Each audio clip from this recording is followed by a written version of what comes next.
Vous devriez avoir honte. Vous êtes le pire des traites, monsieur Valls. Vous êtes pire qu'un étron. Je vous Jean-Noël. Les amis, c'est quoi ce sketch encore? En effet, sur France Inter, Manuel Valls, fraîchement recasé au gouvernement de François Bayrou, c'est déjà la blague en elle-même, s'est pris une sacrée claque en direct. Et franchement, c'était gênant, mais tellement satisfaisant à voir. Tout commence tranquillement avec l'animateur qui déroule des questions bien soft. Et oui, il ne faut absolument pas un petit peu bousculer nos politiques. Mais là, surprise, un auditeur passe à l'antenne et lâche la bombe.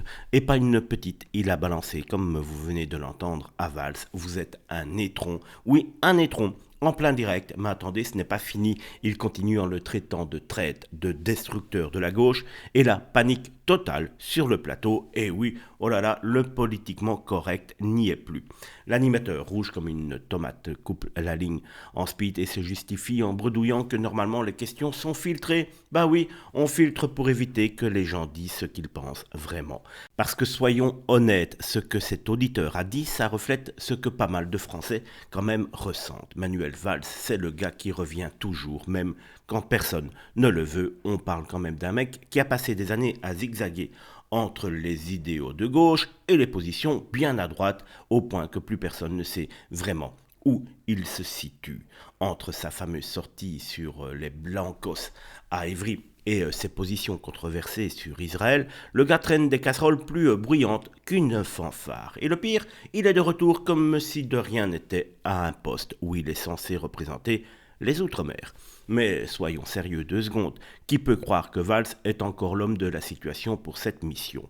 Rien que son retour fait déjà grincer des dents, et ce n'est que le début. Et franchement, cet auditeur, on ne peut que lui tirer notre chapeau parce que lui, il a eu le courage de dire tout haut ce que beaucoup pensent tout bas. Alors, on peut critiquer la forme, mais sur le fond, il n'a pas tort.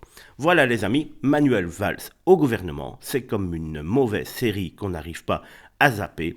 Mais une chose est sûre, avec des moments comme celui-là, on risque de bien rigoler dans les prochains mois. Dites-moi en commentaire ce que vous pensez de ce nouveau retour de Valls. Moi, j'attends votre avis avec impatience. À très vite, les amis. N'hésitez pas à liker, partager et vous abonner à la chaîne. À bientôt. Jean-Noël, bonjour. Oui, bonjour France Inter et merci de me prendre à l'antenne.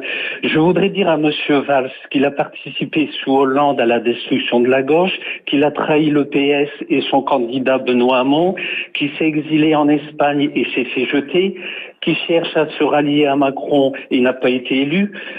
Vous devriez avoir honte. Vous êtes le pire des traites, monsieur Valls. Toute la France a honte de vos comportements. Vous êtes pire qu'un étron. Jean-Noël, s'il vous plaît, je vous coupe. Les insultes n'ont pas leur place sur cette antenne. Par ailleurs, ce n'était pas la question qui était prévue puisqu'il y a, vous le savez, un filtrage au standard de France Inter et les